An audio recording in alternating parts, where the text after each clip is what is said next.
안녕하세요. DJ 선아입니다. 오늘의 사연 시작해 보겠습니다. 안녕하세요. 믿었던 이들에게 이용만 당하고 뒤통수를 맞아 복수를 날린 30대 여자입니다.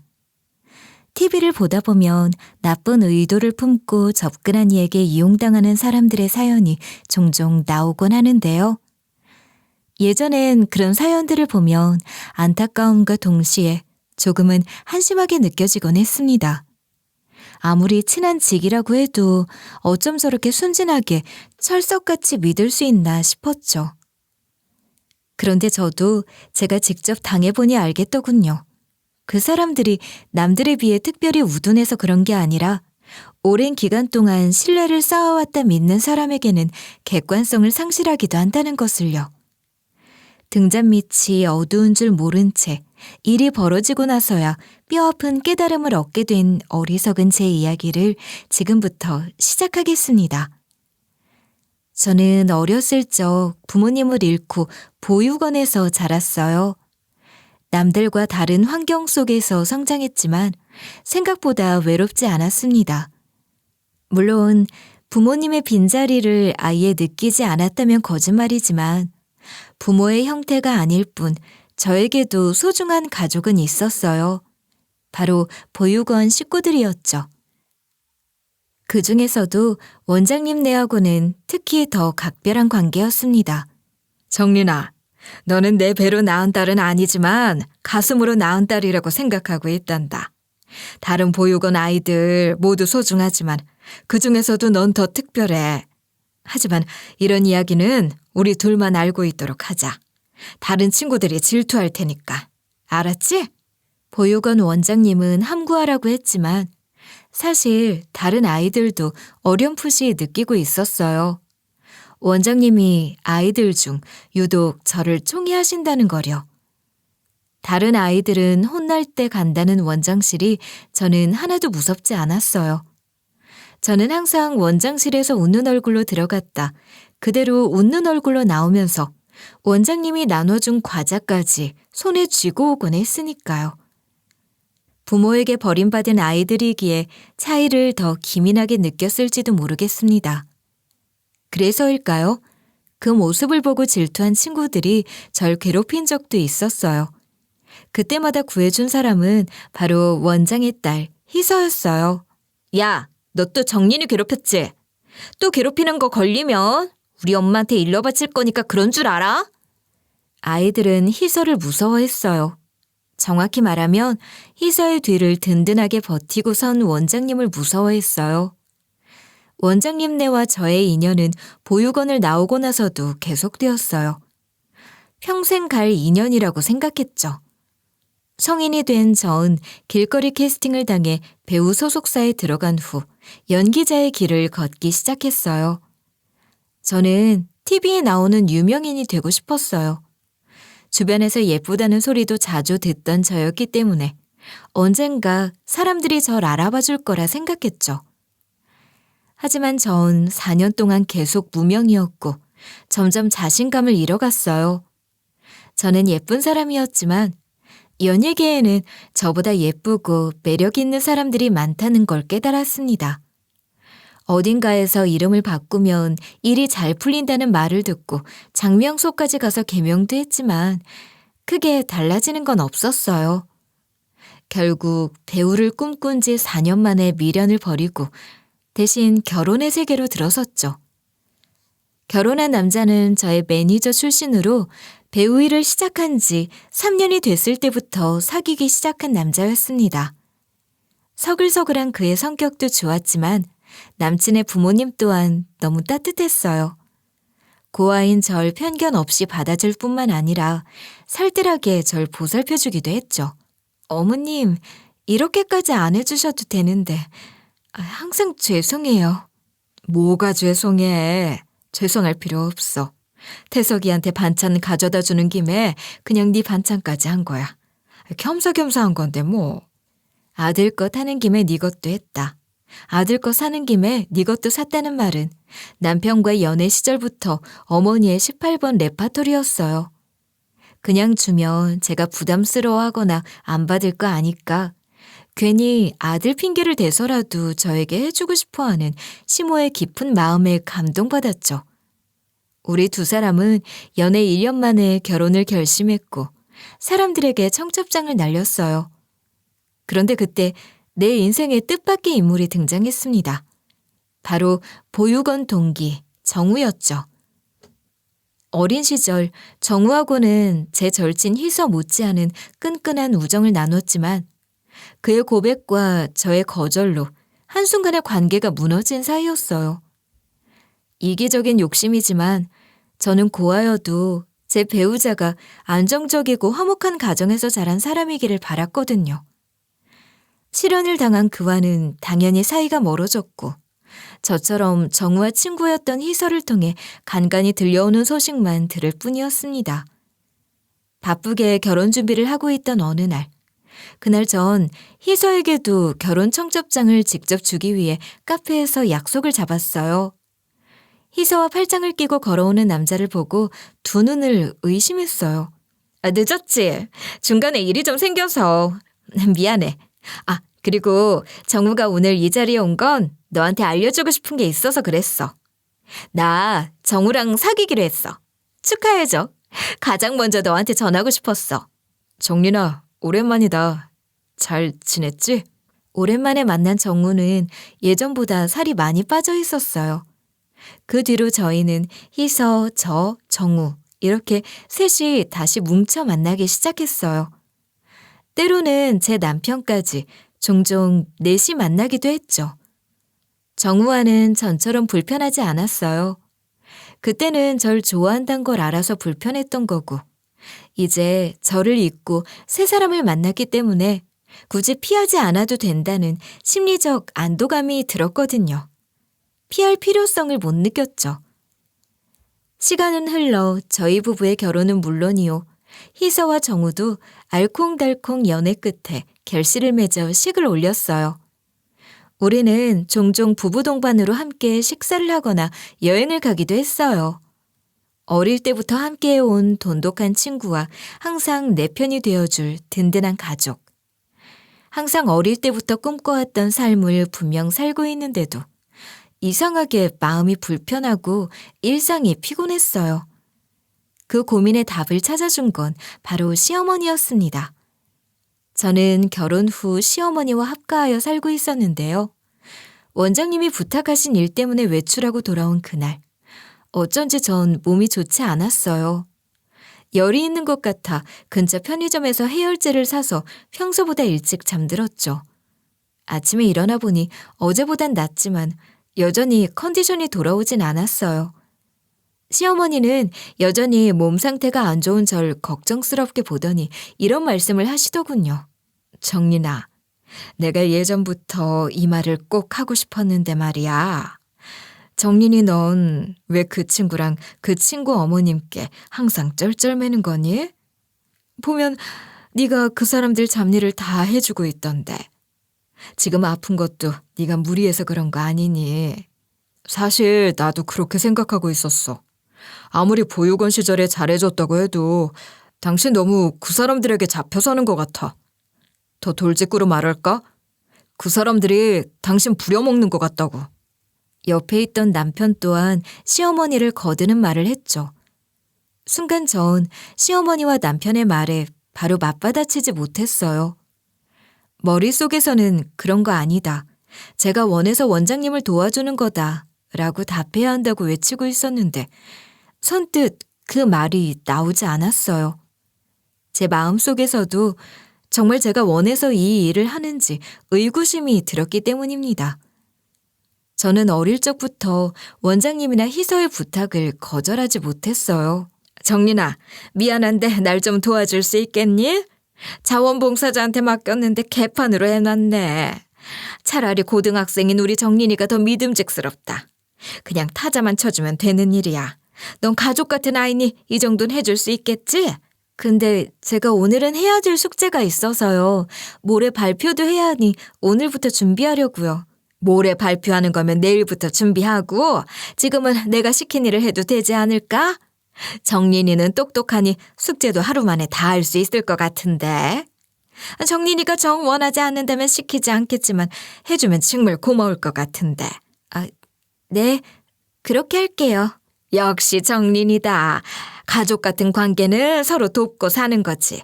보육원 원장님과 희서는 저에게 항상 상냥한 미소를 머금은 채 부탁했지만 어딘가 모르게 무언의 압박이 느껴졌어요.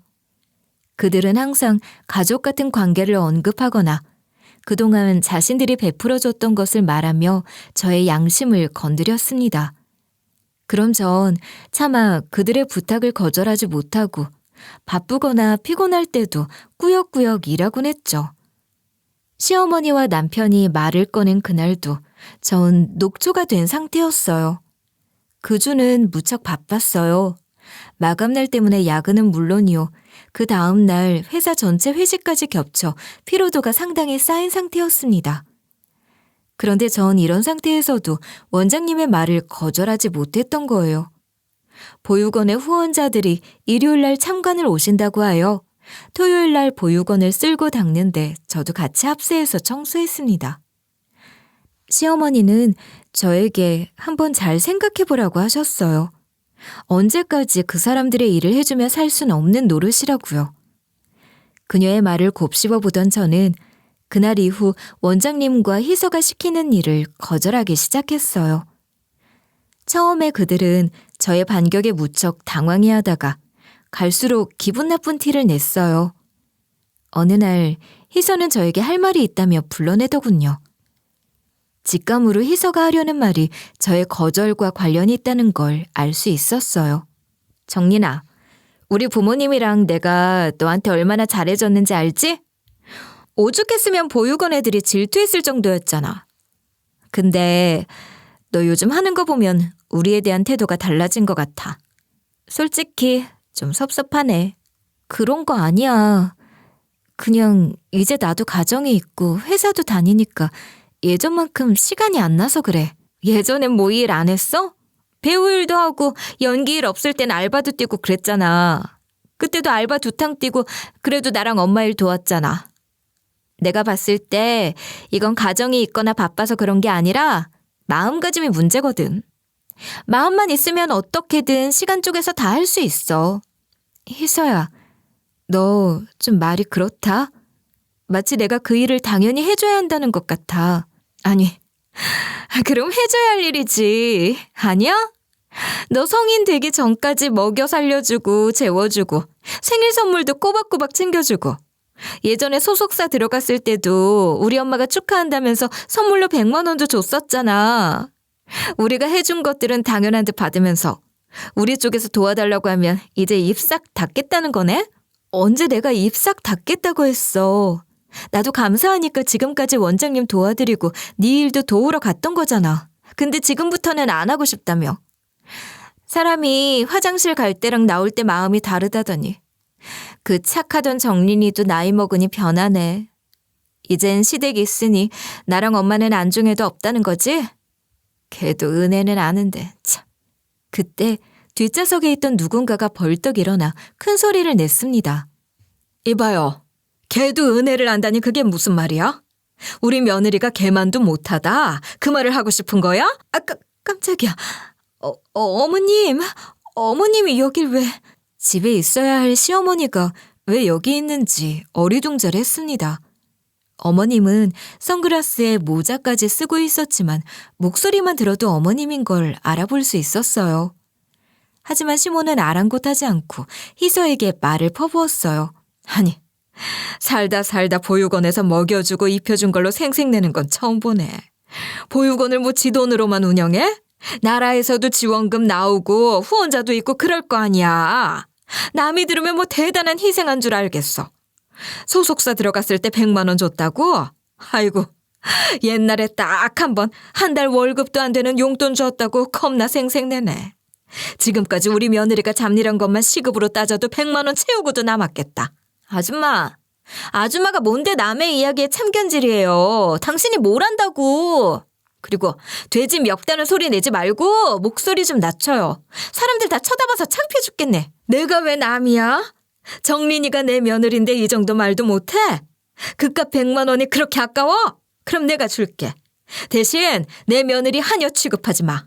돼지 멱다는 소리 내서 창피하다고? 야, 나는 네 면상이 돼지 같아서 더 창피해. 뭐라고요?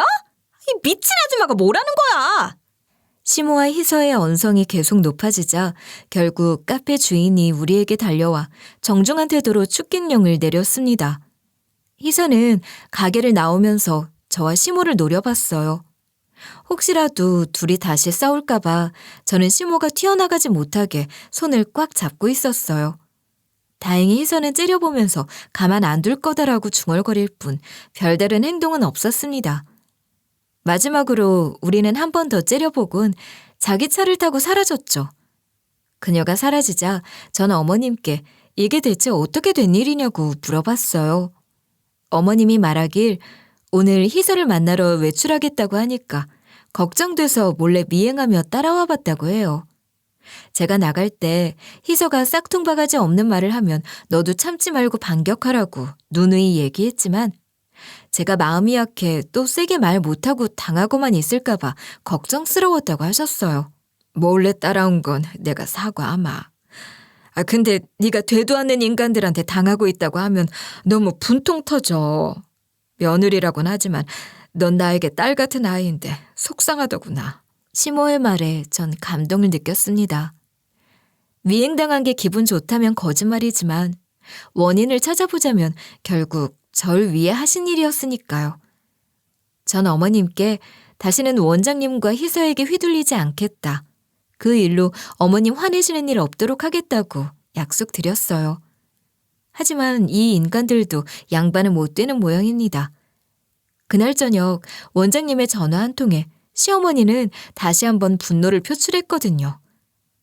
그날 저녁 저희는 스피커폰을 켜고 원장님이 쏟아내는 말을 그대로 듣고 있었어요. 이래서 검은 머리 짐승을 거두는 게 아니라더니 건방지게 고아년이 우리 딸한테 이따위로 굴어? 마음 같아서는 너네 시어머니랑 너랑 다 머리채 뽑고 싶어. 끼리끼리라더니 수준도 똑같이 저렴한 것들끼리 만나서 말이야. 원장님, 말씀이 지나치시네요. 절 어떻게 생각하든 상관없지만 우리 시어머니에 대해서는 모욕하지 마세요. 원장님보다 훨씬 나은 분이세요. 세상에 기가 막혀. 그딴 여자가 나보다 낫다고? 원장의 대화를 듣고 있던 어머니는 제 손에서 휴대폰을 뺏어가 특유의 말발로 원장님을 농락하기 시작했어요. 그럼 당연히 내가 당신보다 낫지. 난 누구처럼 무급으로 막 부려먹지 않거든요. 우리 며느리랑 가족 같은 사이셨다고? 진짜 가족이면 그렇게 막 부려먹진 못하지. 당신도 당신 딸한테는 힘든 잡일 안 시키고 죄도 우리 며느리한테 도와달라고 한 거잖아. 나랑 며느리가 수준이 저렴하다고? 당신 애들은 저렴도 아니고 빵원이잖아, 빵원. 순 날강도들 아니냐고. 노동청에 확 신고해버릴까 보다. 아줌마, 무식하셔서 잘 모르시는 것 같은데 노동청에 신고한다고 다 받아주는 게 아니에요. 내가 댁 며느리 시킨 일 안 하면 감옥 보낼 거라고 협박이라도 했답니까? 결국 지가 다 수락해서 한 일인데 무슨 노동청 신고요? 되는지 안 되는지는 해봐야 하는 거지. 그리고 우리 딸 거기 유령 직원으로 등록되어 있다며? 아유, 그걸 당신이 어떻게... 야, 김정린, 너 내가 누구한테 말하지 말라고 했잖아. 키워주는 애도 모르고 감히 내 뒤통수를 쳐? 맞아요. 우리 며느리가 말해준 거예요. 지원금 받아 처먹으려고 직원수 조작한 거라며? 나라 돈 받아 처먹은 거면 나라에 신고하면 되고 후원자한테 받은 거면 확 그 후원자한테 찔러버리면 되겠네. 그러자 원장은 이전까지의 기세는 어디 갔는지 벌벌 떠는 우스운 말투로 시어머니에게 애원하기 시작했습니다. 부탁드릴게요. 그건 안 됩니다.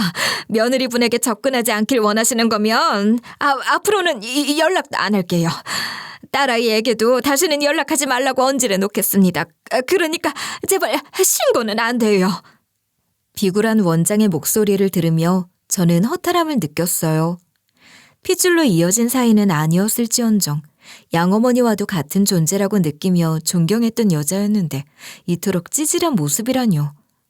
사실 저도 속으론 다 알고 있었습니다. 원장이 제가 생각하는 만큼 도덕적이거나 훌륭한 사람이 아니라는 거려. 절 유령 직원으로 등록해둔 것도 애써 모른 척하고 있었으니까요. 부모 없이 자라온 저에게는 그게 썩은 동아줄이라도 충치를 만드는 불량식품이라도 부여잡고 가족 비스무리한 존재라도 만들고 싶은 심정에 외면했던 거였어요. 다시 연락했단 봐. 신고는 물론이고 머리 뽑히는 건 나랑 며느리가 아니라 당신이 될 테니. 정린이는 이제 내 며느리이자 딸로 같이 살면서 행복하게 지낼 거야. 그러니까 신경 끄라고. 하지만 더 이상은 그럴 필요가 없었습니다. 든든하게 절 지켜줄 시댁이 있었거든요. 그 뒤로는 꽤 오랫동안 원장이나 희서의 연락을 받지 않았어요. 정말 행복한 나날들이었어요. 좋은 시부모님과 함께 살면서 아이를 낳고 남편의 사랑을 받던 시절. 만약 그 일이 벌어지지 않았더라면 우리는 쭉 행복했을 겁니다. 그런데 결혼한 지 4년 차에 접어들었을 무렵 늦은 밤 퇴근한 남편은 차를 수리맡겨놔 택시를 잡으려는 중이었습니다. 남편이 콜택시를 맞은편에서 잡으려고 길가를 건너던 순간 갑자기 질주해오는 음주운전 차량에 치이고 말았죠.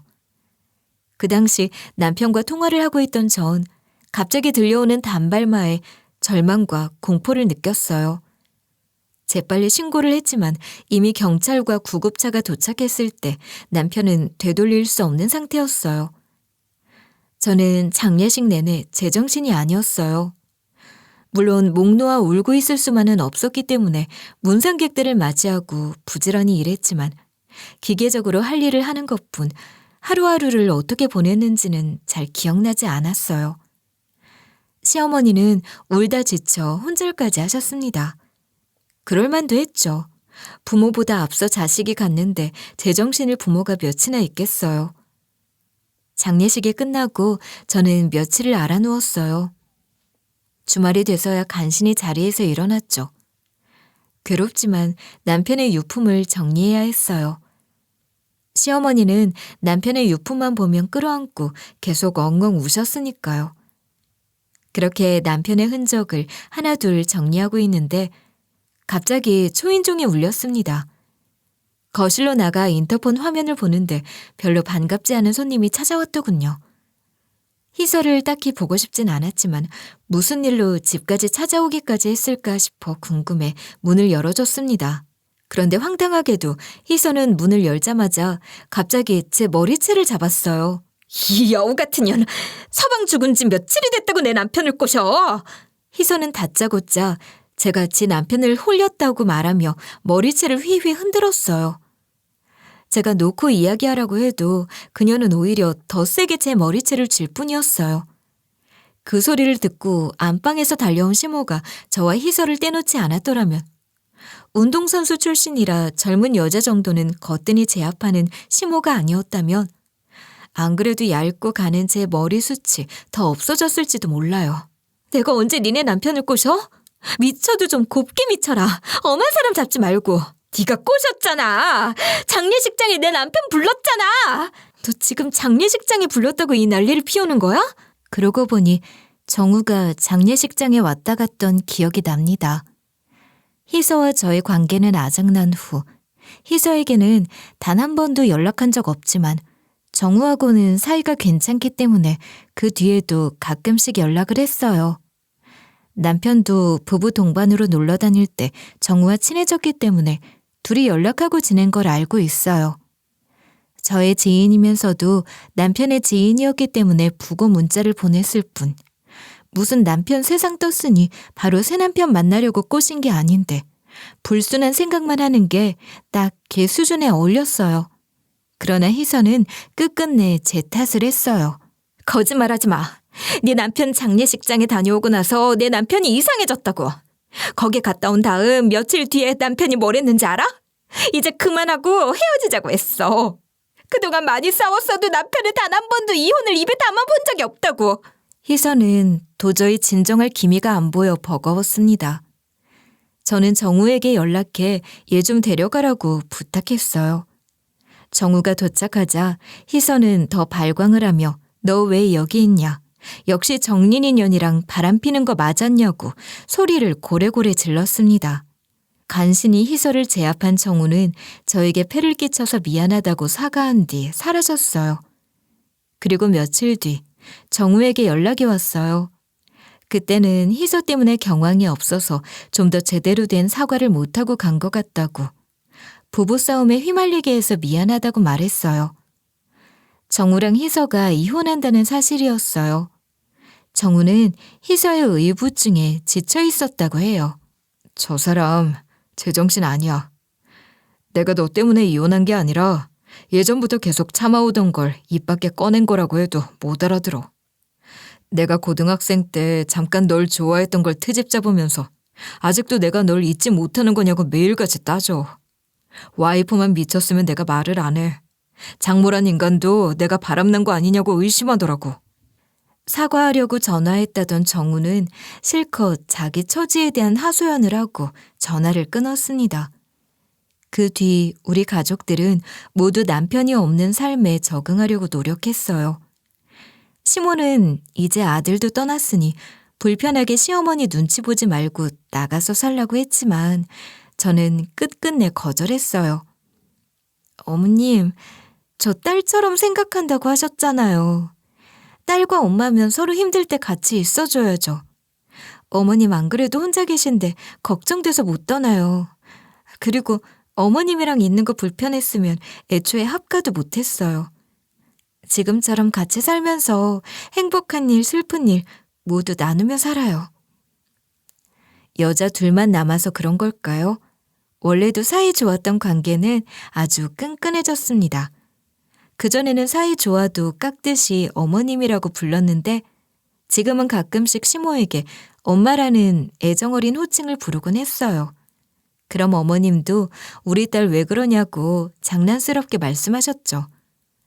더도 덜도 말고 딱 이 정도의 평화로운 일상만 지속되면 좋겠다고 생각했는데 참 하늘도 무심하셨죠. 하늘은 우리 가정에 암이라는 또 다른 시련을 줬습니다. 이때는 정말 운명이 원망스러웠어요. 남편을 데려간 것도 모자라 시모도 데려가시려나 두려웠죠. 시모는 말기암까진 아니었지만 그렇다고 생존율이 높은 것도 아니었어요. 저는 병원비와 아이의 학비를 대기 위해서 일을 늘려야 했어요. 평일날은 회사를 다니고 주말에는 부업을 뛰었죠. 제가 주말에 하는 일은 파출부 일이었어요. 무명 배우 시절 생계를 위해 청소일을 한 적이 있었기 때문에 어느 정도 자신은 있었어요. 저는 지인을 통해 일자리를 구했는데 교통사고를 당해 2개월 동안 입원한 그 지인 대신 파출부 대타를 띄워주는 역할이었어요. 성북동에 있는 그 집을 갈 때마다 저는 마음이 불편했어요. 일 자체는 어렵지 않았지만 저를 간혹 기분 나쁘게 쳐다보는 시선이 있었기 때문이죠. 성북동 골목을 거닐다 보면 간혹 마주치는 노인이 있는데 그 노인은 제가 지나쳐가도 고개를 돌리며 뚫어져라 쳐다보곤 했어요. 대체 왜 저렇게 날 쳐다보는 건지 의아했지만 신경 쓰지 않으려고 노력했습니다. 혹시 잘못 건드렸다가 미친 사람일 수도 있잖아요. 요즘 세상이 워낙 흉흉하다 보니 모를 일이었습니다. 2개월이 지나 다시 그 지인이 돌아올 무렵 그 댁 사모님은 그 집 사모님은 저에게 다른 집을 소개시켜 주겠다고 하셨습니다. 위치는 여기랑 똑같은 성북동이고 그 집 사모가 성격도 괜찮으신 분이라 일하기 지장 없을 거라고 했어요. 윤 사모님이 먼저 면접을 보고 싶으시다고 하시는데 너무 긴장하지는 말고요. 정린 씨는 워낙 인상도 좋고 성실해 보여서 떨어지진 않을 거예요. 그분 말씀처럼 윤 사모님의 첫인상은 인자해 보였습니다. 면접도 부드럽게 진행됐죠. 왠지 취직이 될 것 같다는 좋은 예감이 들었어요. 면접을 끝내고 대문 밖으로 나가던 찰나 저는 갑자기 불쑥 나타난 사람의 인형에 간 떨어지는 줄 알았습니다. 대체 누군가 싶었더니 오늘도 어김없이 그 노인을 마주쳤더군요. 최대한 그 노인과 눈을 마주치지 않고 가려는데 갑자기 그녀가 안 하던 돌발 행동을 했습니다. 저에게 손을 뻗으면서 말을 걸려고 했죠. 순간 팔이 잡힌 전 기겁하며 뿌리치며 뭐 하시는 거냐고 따졌어요. 아이고 미안해라. 내가 아는 사람이랑 너무 닮아서 나도 모르게 그만. 기분 나빴다면 사과하겠네. 노인은 이상한 사람이나 미친 사람이 아니었습니다. 정말 미안하다는 표정으로 절 바라봤죠. 그래서 전 더 궁금해졌어요. 어르신, 예전부터 궁금한 건데 대체 왜 절 그렇게 뚫어져라 쳐다보시는 거예요? 제가 어르신을 가끔씩 마주치는데 그때마다 계속 쳐다보셨잖아요. 방금 말한 이유 때문일세.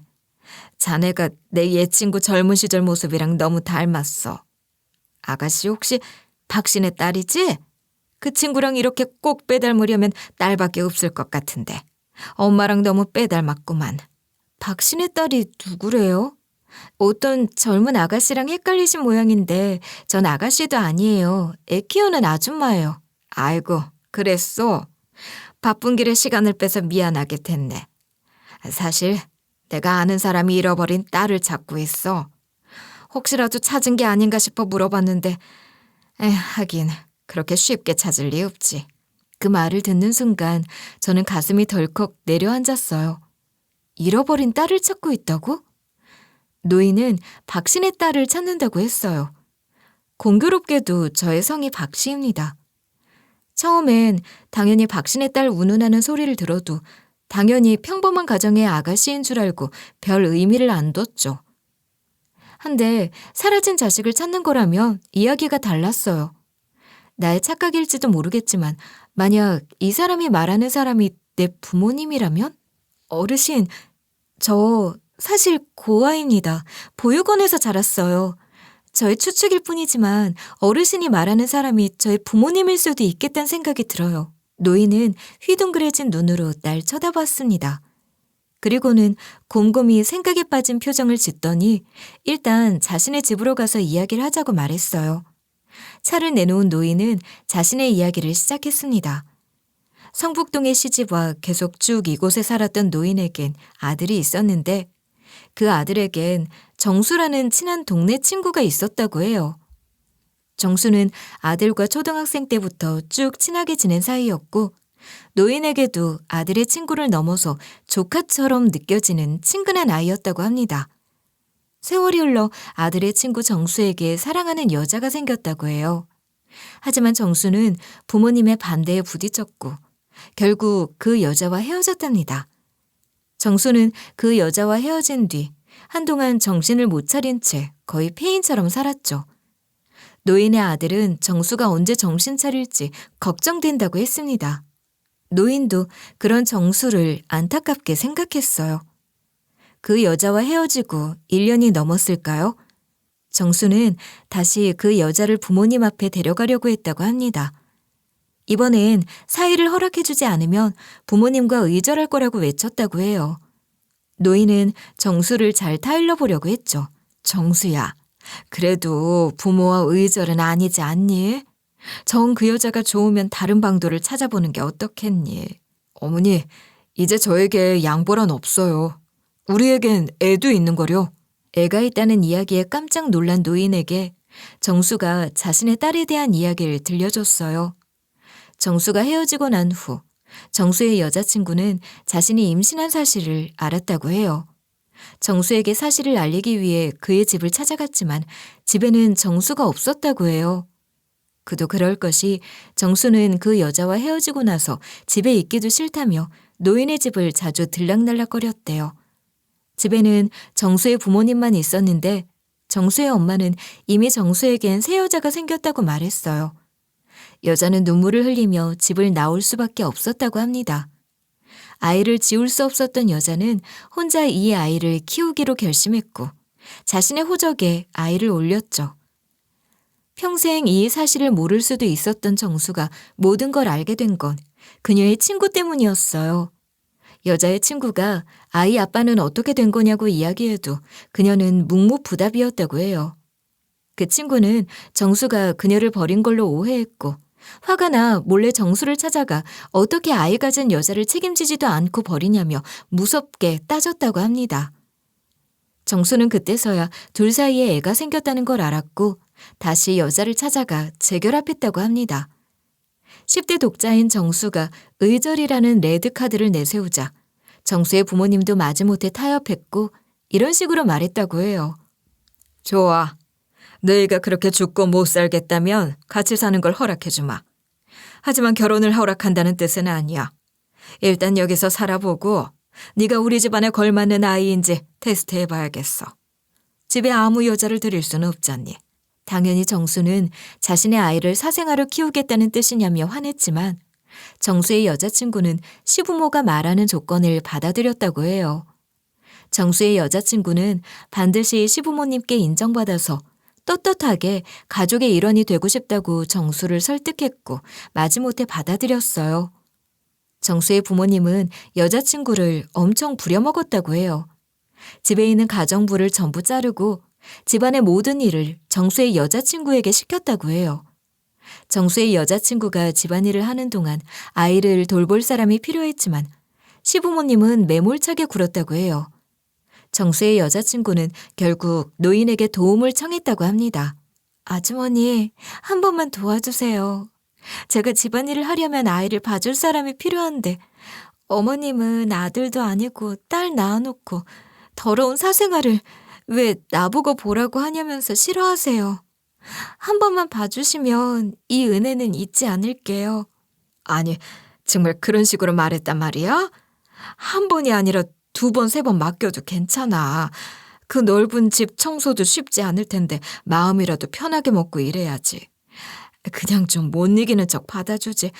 대체 자네 시부모님은 왜 그렇게 마음을 삐뚤게 먹는지 원. 감사합니다. 감사합니다, 아주머니. 너무 좋은 분이세요. 노인은 정수의 여자친구를 박신혜라고 불렀다고 해요.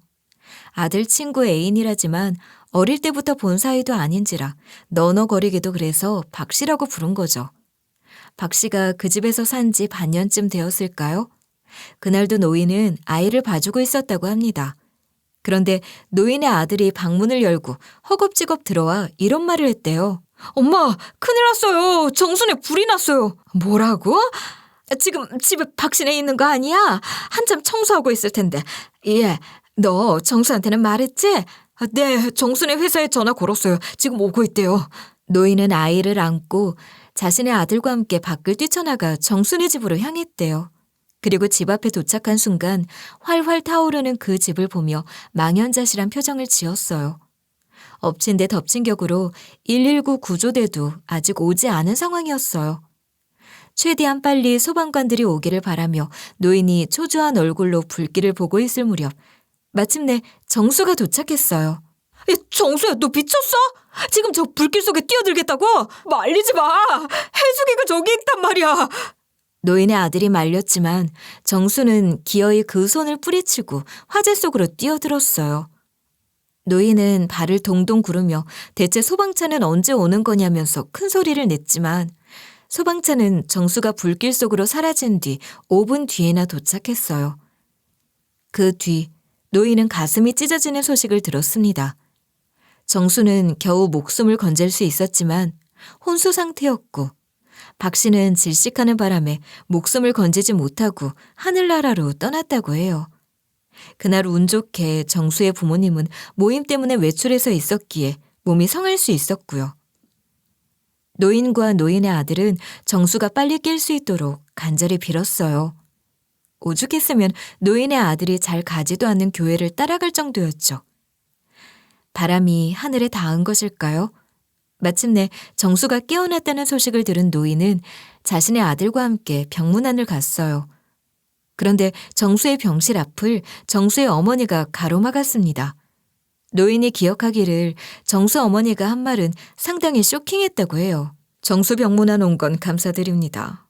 근데 정수에게 딸과 여자친구에 대한 이야기는 하지 말아주세요. 아니, 어째서요? 애 아빠면 딸을 가장 보고 싶은 게 당연할 텐데.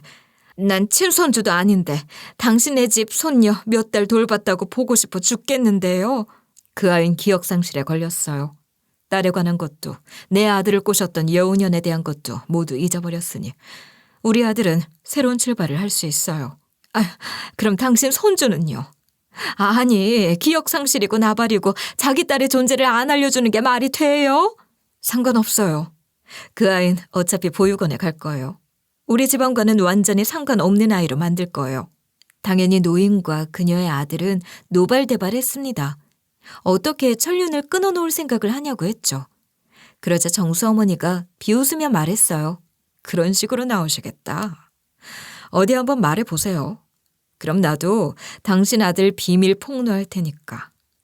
3살 버릇 80까지 못 끊는다고.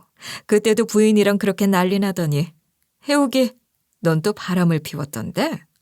노인은 이게 무슨 소린가 싶어서 자신의 아들을 쳐다봤어요. 엄마, 죄송해요.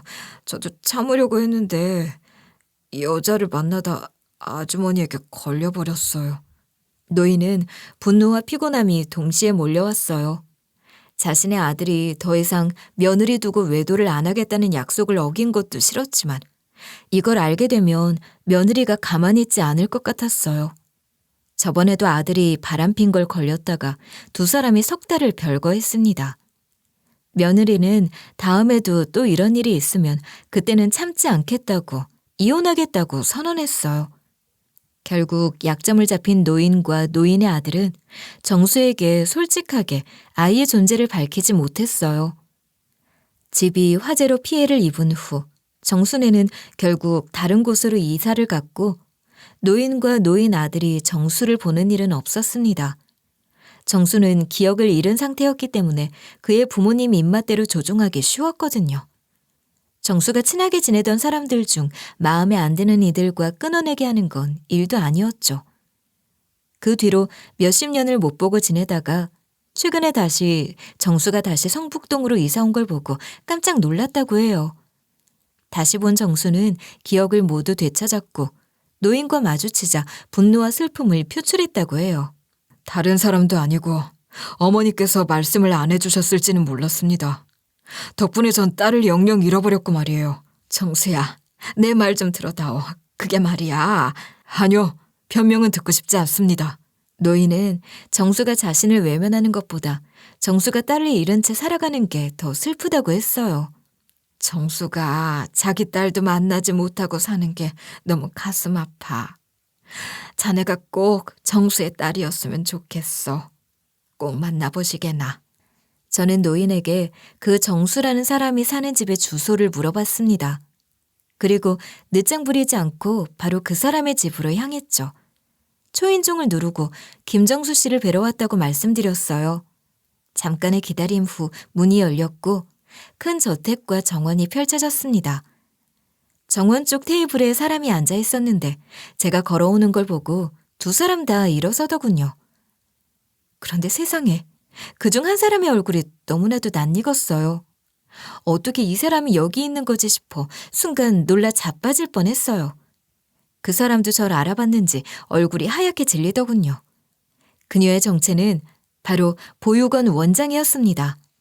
원장은 절 보자마자 이상하게 서둘러 떠나려고 했어요. 새 손님이 왔으니 오늘 이야기는 내일 마저 하자면서 자기도 어차피 볼 일이 있다는 둥 어쩐다는 둥 하면서 도망가려는 게 눈에 보였어요. 원장은 절 거의 노룩패스로 도망가기 바빴고 제가 붙잡으려고 하니 미꾸라지같이 빠져나가는 겁니다. 근데 일단 전 김정수 씨가 제 생부인지 유무가 더 중요해서 원장 이야기는 나중에 물어보자 싶었어요. 누구시길래 절 찾아오셨냐고 묻던 김정수의 안색은 제가 가까이 갈수록 딱딱해졌어요. 노인이 엄마를 쏙 빼닮은 내 얼굴을 보고 놀란 것처럼 김정수 씨도 제 얼굴을 보고 무척 놀란 듯 했어요. 저는 김정수 씨에게 노인에게 들은 이야기와 제가 고아라는 사실을 말했어요. 김정수 씨는 제 이름을 물어봤습니다. 고아원에 있을 때는 계명전 이름을 썼으니 정린이라는 이름 전에 썼던 정아라는 이름을 말했어요. 그런데 그분 표정이 묘하게 변했어요. 내가 그때 찾던 아이의 이름도 정아가 맞습니다. 내 딸은 분명 이병 같다고 들었는데 당신은 계속 고아로 살다가 시집 가셨다고요? 이상하다. 윤 원장이 분명 이병이라 그랬는데. 본능적으로 그분이 말하는 윤 원장이 누군지 알 수 있었어요. 저는 윤선영 원장님이 제가 어린 시절을 보냈던 보육원을 운영하는 원장이라고 말했어요. 그리고 그 보육원 원장에게 당했던 것들도 모두 시시콜콜 말했죠. 이야기를 들을수록 그분의 얼굴은 시뻘개졌어요. 더 이상 얼굴이 시뻘개지기도 힘들겠다 생각할 무렵 그분이 거친 손길로 휴대폰을 눌렀어요. 휴대폰 화면에는 윤 원장이라는 글자가 떠 있었고 몇 번이고 다시 걸었지만 받지 않았어요. 결국 열받은 정수 씨는 휴대폰을 던져버렸죠. 깜짝 놀란 제가 왜 그러시냐고 묻자 그분은 절 보고 이렇게 말했어요. 윤 원장이라는 사람이 날 속였어. 사실 진상은 이랬습니다. 기억을 잃은 그분은 말 그대로 조부모의 꼭두각시가 되었어요. 혼수 상태에서 깨어난 그가 재활치료를 받고 회복하자 조부모님은 바로 결혼을 추진했어요. 그렇게 평범한 집안의 가장으로 살던 어느 날 그분의 부모님이 임종을 앞두고 그에게 진실을 고백했다고 합니다. 그분에게 딸이 있다고요. 원래는 그분의 부모님도 무작정 보육원에 내팽개치기보다 손녀의 외가 쪽에 맡길 생각이었다고 해요. 애초에 손녀의 성은 처음 출생 신고할 때 엄마의 성으로 되어 있었으니까요. 그런데 손녀의 외가 쪽은 막장이나 다름없었고 자기들은 손녀 책임질 생각 없으니 보육원에 보내든 다른 사람에게 주든 알아서 하라는 식으로 나왔다고 해요. 그래서 결국 양가가 합의하에 절 보육원에 보낸 것이었어요. 그 말을 들은 그분은 충격보다는 역시 그랬구나 라는 생각이 들었다고 해요. 왜냐면 그분은 이미 오래전부터 조각씩 기억을 되찾고 있었거든요. 당연히 딸과 저의 엄마에 대한 기억도 있었습니다. 그러나 그분은 긴가민가하는 상태로 놔둘 뿐 겁이 나서 적극적으로 기억을 찾으려고 노력하지 않았어요. 자신에게 이미 가정이 있었기 때문이죠. 만약 과거에 아이와 여자가 있었다면 지금 가정은 결국 무너져 버릴 게 뻔했습니다. 그래서 모른 척하고 살고 있었으나 부모님이 돌아가시면서 남긴 유언을 들었을 때는 더 이상 찾지 않을 이유가 없었습니다. 그의 아이들은 성인이 된 이후였고 원래 살던 아내와는 이혼을 했대요. 그분은 부모님이 알려준 보육원을 찾아갔고 그 보육원 원장은 앞에서 말했듯 저의 단물만 쏙 빼먹은 그 원장이었고요. 딸을 만나고 싶다는 말에 보육원 원장은 이랬다고 합니다. 죄송한데 그 아이는 이미 입양을 갔어요. 그 애는 입양도 남들과 다르게 좀 늦게 간 편이었죠. 중학교 3학년 땐가? 그럴 거예요. 혹시 입양 기록을 볼 수 있을까요? 어머나, 어쩌지? 보육원 별관에서 화재가 나서 서류가 말소된 적이 있어요. 그때 입양 기록 서류도 상당 부분 소실돼서 도움이 되지 못해서 죄송합니다. 그렇군요. 어쩔 수 없네요. 하지만 전 입양 서류를 안다고 해도 별로 추천하지 않아요. 그 아이 친부모를 너무 싫어했거든요.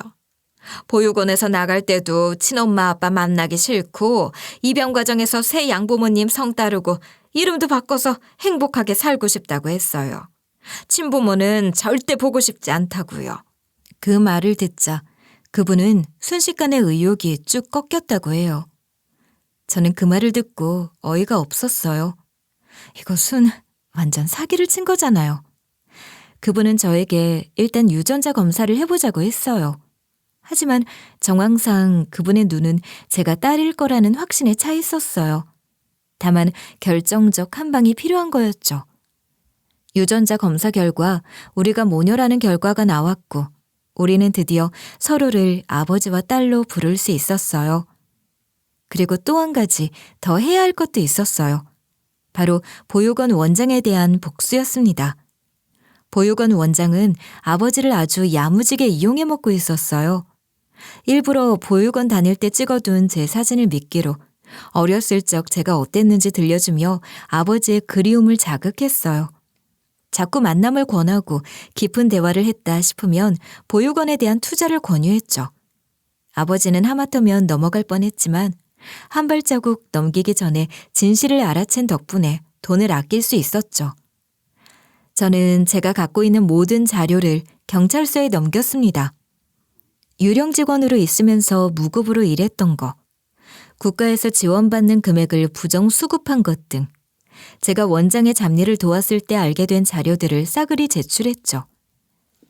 그걸 왜 그때는 고발 안 하고 이제서야 하냐고요? 앞에서 말씀드렸다시피 저는 그 당시 썩은 동아줄이라도 잡고 싶어 하는 사람이었어요. 그래서 부정수급에 대해서 합리화하는 원장을 모른 척 했죠. 아니, 내가 우리 보육원 아이들한테 얼마나 잘해주는데. 내가 애들한테 해코지를 하는 것도 아니고 이 정도는 애교지. 그냥 이런 건 수급이나 다름없는 거야.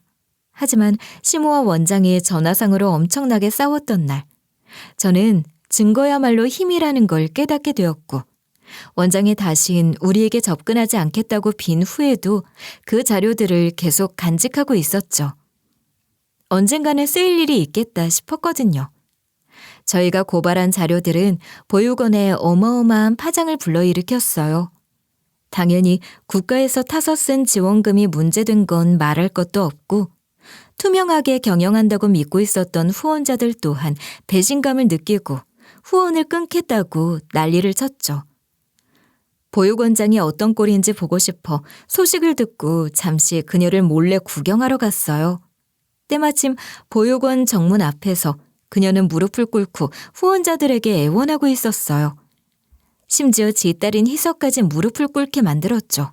엄마, 왜 난 무릎 꿇어야 되는데? 가만히 있어, 이거사.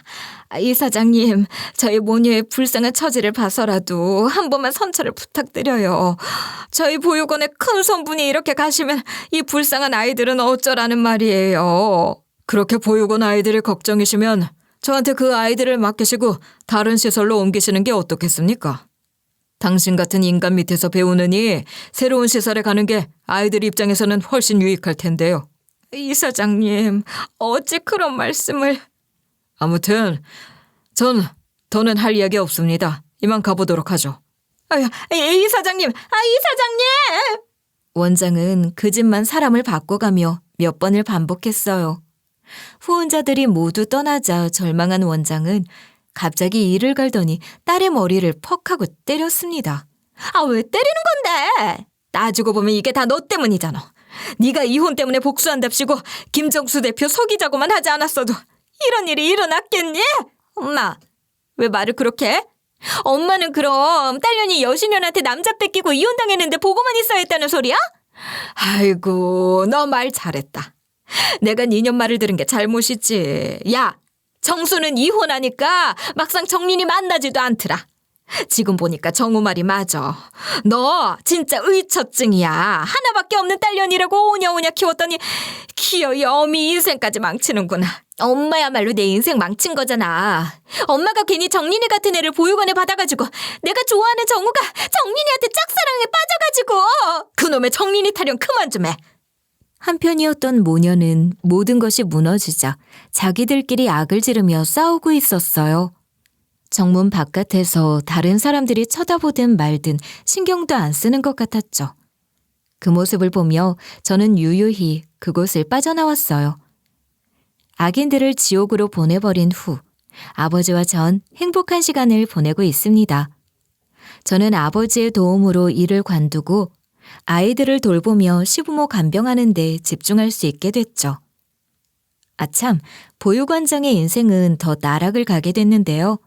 조사 과정에서 희서가 보육원에서 아이들을 괴롭힌 정황까지 얻어 걸리게 됐다고 하더라고요. 희서는 보육원 일을 썩 그리 열심히 돕는 편은 아니었고 후원자 파티 때나 참석하는 정도였는데 그 짧은 파티 와중에도 아이들에게 함부로 대했던 모양이에요. 그 외에도 자잘하게 엮인 사소한 사건들이 많아 원장은 자격도 취소될 거라고 하네요. 정말 쌤통이에요. 저는 빨리 12월 달이 다가오기만을 기다리고 있어요. 그달에 우리 엄마의 기일이 있거든요. 하늘나라에 계신 우리 엄마께 손주를 보여드리고 싶어요. 오늘 제가 들려드린 이야기는 어떠셨나요? 가끔 슬프고 화날 일도 많은 인생이지만 언젠가 좋은 날을 기다리고 인내하다 보면 저처럼 복을 받지 않을까 싶네요.